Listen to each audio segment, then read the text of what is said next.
మాజీ కేంద్ర మంత్రి కాకా వెంకటస్వామి 9వ వర్ధంతి కార్యక్రమాన్ని శుక్రవారం కనిలో ఘనంగా నిర్వహించారు. రామగుండం కార్పొరేషన్ ఏరియా ఎస్సీసెల్ అధ్యక్షులు తాళ్లపల్లి యుగేందర్ ఆధ్వర్యంలో జరిగిన ఈ కార్యక్రమం సందర్భంగా స్థానిక జీఎం కార్యాలయం సమీపంలోని వెంకటస్వామి విగ్రహానికి కాంగ్రెస్ పార్టీ శ్రేణులు పూలమాలలు వేసి ఘనంగా నివాళులర్పించారు. అనంతరం కాంగ్రెస్ సీనియర్ నాయకులు గుమ్మడి కుమారస్వామి, కార్పొరేషన్ ఏరియా అధ్యక్షులు బొంతల రాజేష్ మాట్లాడుతూ పేద ప్రజల సంక్షేమం, కాంగ్రెస్ పార్టీ పటిష్టత కోసం వెంకటస్వామి ఎనలేని సేవలు అందించారని కొనియాడారు. ఇండ్లు లేని నిరుపేదలు గుడిసెలు వేసుకుంటే వారికి అండగా నిలిచి పట్టాలు ఇప్పించి గుడిసెల వెంకటస్వామిగా గుర్తింపు పొందారని చెప్పారు.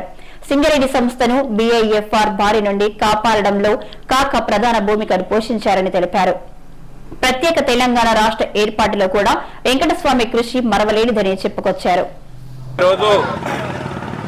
మన ప్రియతమ నాయకులు స్వర్గీయ గడ్డం వెంకటస్వామి గారి 9వ వర్ధంతి సందర్భంగా వారి రాష్ట్రానికి, దేశానికి, బడుగు బలైన వర్గాలకు, కార్మిక వర్గానికి చేసినటువంటి సేవలను చిరస్మరణీయం, మర్చిపోలేని చరిత్రలో వారు మన నుంచి దూరమైన వారికి 2023వ సంవత్సరంలో వారి ఆత్మ శాంతి చేకూరింది. ఎందుకంటే వాళ్ళిద్దరు కుమారులు కూడా కాంగ్రెస్ పార్టీ నుంచి ఎమ్మెల్యేలుగా గెలిచి ఈరోజు శాసనసభలో ఉన్నారు. వారు నిండా విశ్వాసంతో పైలోకం నుంచి వారి కుమారులను ఆశీర్వదిస్తున్నారు. అదేవిధంగా కాంగ్రెస్ పార్టీ కార్యకర్తలను, ఆయన అభిమానించే కార్యకర్తలందరినీ కూడా ఆయన పైనుండి దీవిస్తాడని భావిస్తూ, అదేవిధంగా మరి శ్రీకాకుళం నుండి ఆదిలాబాద్ వరకు 101 కార్మిక సంఘానికి అధ్యక్షుడిగా కార్మికులకు, సింగరేణి కార్మికులకు ఈరోజు పెన్షన్ వస్తుందంటే వెంకటస్వామి గారి దయవలనే అని చెప్పక తప్పదు. గ్రామీణాభివృద్ధి శాఖ మంత్రిగా, కార్మిక మంత్రిగా, టెక్స్టైల్ మంత్రిగా అనేక పదవులు నిర్వహించి లోకసభలో డిప్యూటీ లీడర్ ఆఫ్ లోకసభగా ఉండి మరి ప్రదేశ్ కాంగ్రెస్ అధ్యక్షుడిగా, ఎస్సీసెల్ ఆల్ ఇండియా అధ్యక్షుడిగా పనిచేసి కాంగ్రెస్ పార్టీకి శ్రీమతి ఇందిరాగాంధీకి, నెహ్రూ గారికి, అదేవిధంగా సోనియా గాంధీ, రాహుల్ గాంధీ వరకు కూడా వారి కుటుంబంతో సంబంధాలు కలిగి ఉన్నటువంటి ఏకైక నాయకుడు వెంకటస్వామి గారు. నింగి నుంచి ఆకాశానికి ఎదిగినటువంటి కాకా సేవలను కానీ, ఆయన వ్యక్తిత్వాన్ని కానీ ఎవరు కూడా శంకించేటువంటి అవసరం లేదు. వారు ఎక్కడ ఉన్నా వారి పవిత్ర ఆత్మకు శాంతి చేకూరాలని, వారి ఆశయాలను వారి కుమారులు మరి సరైన మార్గంలో నడిపిస్తారని ఆశిస్తూ, అదేవిధంగా కాకా మరి సిడబ్ల్యూసీ మెంబర్గా మరి కార్మికుల పక్షపాతి.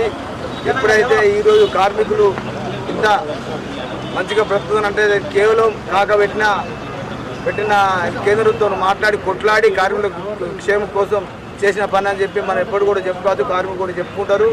అదేవిధంగా ఈరోజు మొన్ననే కొత్త ఎన్నికైన శాసనసభ్యులు కూడా కార్మికుల కోసం కృషి చేస్తారని చెప్పి ప్రతి ఒక్క మైండ్ మీద చెప్పిండు. మొన్న కూడా కృషి భవన్లో ఏదైతే టిఫిన్ కూడా కరెక్ట్ లేదో ప్రాజెక్ట్ ఆఫీసర్ కూడా మందలించడం జరిగింది. మరి ముఖ్యంగా మక్కన్ సింగ్ గారు కార్మికుల ఐక్యతోనే కార్మికులు మరి భారీ ఎత్తున గెలిపించినందుకు కార్మికులకు కాక ఈ నివాళులు అర్పించే రోజు మరొక్కసారి రాము నిజాం గారు ప్రజలందరూ కూడా మరి కాంగ్రెస్ కుటుంబం తరఫున నమస్కారం చెప్తున్నాము.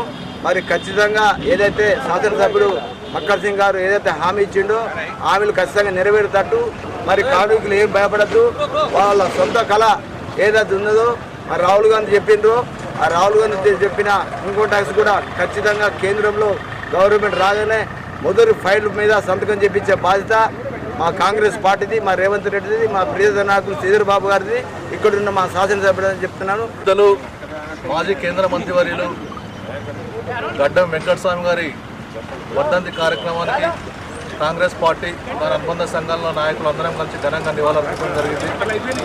మరియు కాక యొక్క సేవలను కొనియాడుతూ ఇక్కడ చేసిన సేవలు సింగరేణి వ్యాప్తంగా మరియు దేశవ్యాప్తంగా అనేక కార్మికుల సమస్యలపై ఎప్పటికప్పుడు కార్మికుల పక్షాన పోరాడి కార్మికుల న్యాయం చేసే దిశగా తన ఉన్నంతకాలం కార్మికుల పక్షపాతిగా నిలబడినటువంటి వ్యక్తి వెంకటస్వామి గారు.